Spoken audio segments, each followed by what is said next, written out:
സത്യം പറഞ്ഞാൽ ഇതൊരു ഐഡൻറ്റിറ്റി ക്രൈസിസാണ്. കേരളത്തിലെ രണ്ട് മുന്നണികളും അവർ നേരിടുന്ന ഐഡൻറ്റിറ്റി ക്രൈസിസാണ് ഇതിലൂടെ പുറത്തു വരുന്നത്. ഇപ്പോൾ നിങ്ങൾ BJPയുടെ പ്രചരണം ശ്രദ്ധിച്ചിട്ടുണ്ടാവും. നിങ്ങൾക്ക് BJPയുടെ പ്രചരണവുമായി യോജിക്കാം വിയോജിക്കാം. പക്ഷേ BJP പുറമെ പറയുന്നതും ഞങ്ങൾ ലഘുലേഖകളിൽ പറയുന്നതും ഞങ്ങൾ വീട് വീടാന്തരം കയറി പറയുന്നതും ഒരേ കാര്യമാണ്. ഞങ്ങൾ എന്താണോ നരേന്ദ്രമോദി പരസ്യമായി പറയുന്നത് അല്ലെങ്കിൽ അമിത്ഷാ പരസ്യമായി പറയുന്നത് അതാണ് ഞങ്ങൾ ലഘുലേഖകൾ നിങ്ങൾ പരിശോധിച്ചാൽ കാണാം. അതാണ് ഞങ്ങൾ വീട് കയറിയും പറയുന്നത്.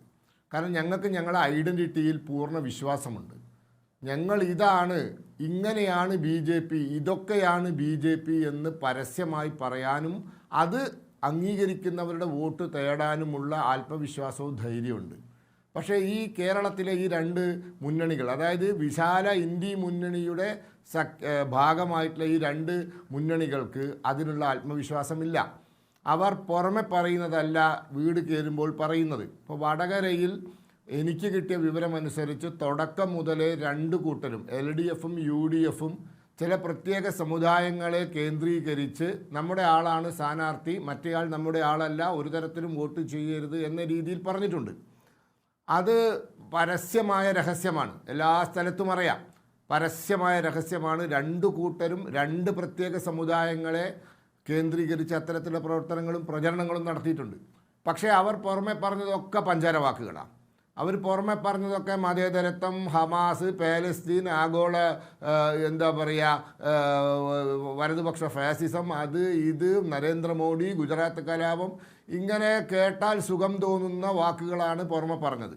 പക്ഷേ വീട് വീടാന്തരം ഇവർ കയറി പറഞ്ഞത് വിഷലിപ്തമായ കാര്യങ്ങളാണ്. ഞങ്ങളെ സംബന്ധിച്ചിടത്തോളം ഞങ്ങൾക്ക് ഒരു ഐഡൻറ്റിറ്റി ക്രൈസിസും ഇല്ല. ഞങ്ങൾ ഇതാണ് BJP, ഇതൊക്കെയാണ് BJPയുടെ നയം. ഞാൻ ഒരൊറ്റ ഉദാഹരണം പറയാം. CAA നിയമത്തിനെതിരെ വലിയ ബഹളമുണ്ടാക്കിയ പാർട്ടിയാണ് കോൺഗ്രസ്. കോൺഗ്രസിൻ്റെ പ്രകടന പത്രിക എടുത്തിട്ട് CAA ഞങ്ങൾ അധികാരത്തിൽ വന്നാൽ CAA എടുത്തു കളയുമെന്ന് പറഞ്ഞിട്ടുണ്ടോ? കോൺഗ്രസിന്റെ പ്രകടന പത്രിക പറഞ്ഞിട്ടില്ലല്ലോ. ഏറെ ചർച്ച ചെയ്യപ്പെട്ട വിഷയമല്ലേ? എല്ലാ കരിനിയമങ്ങളും അങ്ങനെയൊന്നും പറയാനുള്ളതല്ല CAA. അങ്ങനെയൊന്നും പറയാനുള്ള അല്ലല്ല അങ്ങനെയൊന്നും. എന്താ പേര് പറയാൻ പേടി? അതങ്ങ് പറഞ്ഞൂടെ? കേരളവും ഇന്ത്യയും മുഴുവൻ നിങ്ങൾ പറഞ്ഞു എന്നല്ലേ പറയുന്നത്? ഞാൻ പറഞ്ഞുതരാം കാരണം എന്താന്ന്. വാളയാർ അതിർത്തിക്കപ്പുറം, മംഗലാപുരത്ത് കുഞ്ചത്തൂർ അതിർത്തിക്കപ്പുറം, ഞാൻ പറഞ്ഞുതരാം. കുഞ്ചത്തൂർ അതിർത്തിക്കപ്പുറം, കന്യാകുമാരി കളിക്കാവിലെ ചെക്ക് പോസ്റ്റിനപ്പുറം കോൺഗ്രസ് CAA എടുത്തു കളയുന്നു പറഞ്ഞിട്ടില്ല.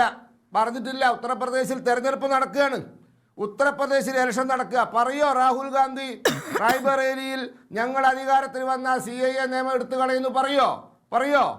തെരഞ്ഞെടുപ്പ് കഴിഞ്ഞിട്ടൊന്നുമില്ല. ഗുജറാത്തിൽ ഇലക്ഷൻ നടക്കാൻ പോവാ, മധ്യപ്രദേശിൽ ഇലക്ഷൻ നടക്കാൻ പോവാ. പറയൂല.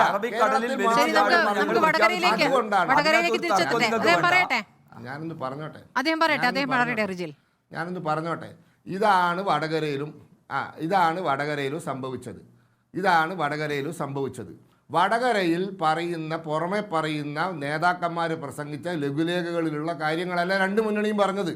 രണ്ട് മുന്നണിയും രണ്ട് വ്യത്യസ്ത സമുദായങ്ങളെ സ്ഥാനാർത്ഥിയുടെ സമുദായം വെച്ച് സ്വാധീനിക്കാനുള്ള ശ്രമമാണ് നടത്തിയത്. തുടക്കം മുതൽ ഫ്രം ദി ഡേ വൺ അത് പ്രകടമായിരുന്നു. ഞങ്ങൾ കിസാൻ സമ്മാൻ നിധി പറഞ്ഞിട്ടാണ് വോട്ട് പിടിച്ചത്. വടകരയിലെ ആദ്യത്തെ ടെലിവിഷൻ ചാനലിൻ്റെ പൊതുപരിപാടി വടകര ബസ് സ്റ്റാൻഡിൽ വെച്ച് നടന്ന മനോരമയുടെ വോട്ട് കവലയാണ്. അതിൻ്റെ എടുത്തു നോക്കിയപ്പോൾ ഞാനാ പങ്കെടുത്തത്. അതിൽ ഞാൻ പറഞ്ഞത് കിസാൻ സമ്മാൻ നിധിയാണ്, ഞാൻ പറഞ്ഞത് ആയുഷ്മാൻ ഭാരതാണ്, ഞാൻ പറഞ്ഞത് വടകര റെയിൽവേ സ്റ്റേഷനിലെ കോടാനുകോടി. അതാണ് ഞാൻ ചോദിച്ചത്. അഡ്വക്കേറ്റ് ശ്രീ പത്മനാഭൻ, നിങ്ങൾക്കിവിടെ മട്ടൻ കറിയും മീൻ പൊരിച്ചതൊന്നും പറയാൻ പറ്റാത്തൊരു സാഹചര്യമുണ്ട്. പക്ഷേ ഇപ്പോൾ വടകര നിങ്ങൾക്കൊരു പ്രതീക്ഷ നൽകുന്നുണ്ടോ എന്നുള്ളതാണ് ചോദ്യം. നിങ്ങൾക്കത് ആദ്യം പറയാൻ പറ്റിയില്ല, പക്ഷേ ബാക്കിയുള്ളവർ അത് പറയുമ്പോൾ നിങ്ങൾക്കതൊരു ആവേശമാകുന്നുണ്ടോ? നാളെ പറയാൻ പറ്റുന്ന ഒരു സാഹചര്യം ഇവിടെ ഉണ്ട് എന്ന് തോന്നുന്നുണ്ടോ? അല്ല, ഞങ്ങൾ ശ്രീരാമ ജന്മഭൂമി ഇന്ത്യ മുഴുവൻ പറയുന്നില്ലേ? ആരെയാ ഞങ്ങൾക്ക് പേടി? ഞങ്ങൾ CAA ഞങ്ങൾ മുന്നോട്ട് പോകുമെന്ന് ഞങ്ങൾ ഇന്ത്യ മുഴുവൻ പറയുന്നില്ലേ? ഞങ്ങൾ മുത്തലാഖ് നിരോധിച്ചതിനെ ന്യായീകരിക്കുന്നില്ലേ? മാത്രവുമല്ല, ഒരു ഘട്ടത്തിൽ കേരളത്തിൽ വന്ന കേന്ദ്ര നേതാക്കന്മാർ ഏകീകൃത സിവിൽ നിയമത്തെ പറ്റി പറഞ്ഞിട്ടുണ്ട്. ഞാൻ ട്രാൻസ്ലേറ്റ് ചെയ്ത ആളാണ് 2-3 സ്ഥലത്ത്. കാസർഗോഡ് രാജ്നാഥ് സിംഗ് ജിയും പറഞ്ഞു, വണ്ടൂരിൽ അസം മുഖ്യമന്ത്രി ഹേമന്ത് ബിശ്വ ശർമ്മയും പറഞ്ഞു. ഞങ്ങളുടെ നയം അതാണ്, ഞങ്ങളത് പറയും. നിങ്ങളെന്തിനാണ് വീട്ടിലൊരു കാര്യവും നാട്ടിൽ മൈക്ക് കെട്ടിയിട്ട് വേറൊരു കാര്യം മട്ടൻകറിയും മീൻ പൊരിച്ചതൊന്നും ഇവിടെ പറഞ്ഞിട്ടില്ല. അല്ല, അത് കേൾക്കുന്ന ശബ്ദത്തിലാണ് പറഞ്ഞത്. ഇന്ത്യ മുഴുവൻ കേൾക്കും. അതെ. അല്ല, എന്തിനാണ് നരേന്ദ്രമോദി ഡൽഹിയിൽ പ്രസംഗിച്ചാൽ നിങ്ങൾ റിപ്പോർട്ട് ചെയ്യൂലേ? നിങ്ങൾ റിപ്പോർട്ട് ചെയ്തില്ലേ?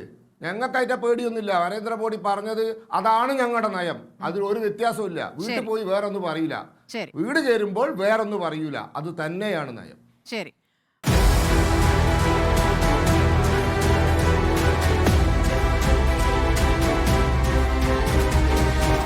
ഡിബേറ്റ് വിത്ത് സ്മൃതി പരുത്തിക്കാട്.